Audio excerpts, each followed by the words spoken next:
Anaconda ni filamu ijayo ya Kimarekani yenye mchanganyiko wa mapigano, vichekesho na kuogofya ndani yake, iliyoongozwa na Tom Gomican ambaye pia ameandika pamoja na mwandishi mwenza Kevin Eaton.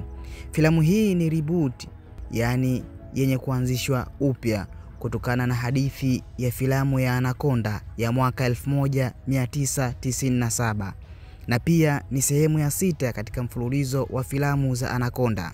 Waigizaji wakuu ni Paul Rudd aliyecheza kwenye filamu maarufu ya Ant-Man, Jack Black aliyetamba na King Kong na Jumanji, Steve Zahn, Thandie Newton, Daniela Melchior na Selton Mello.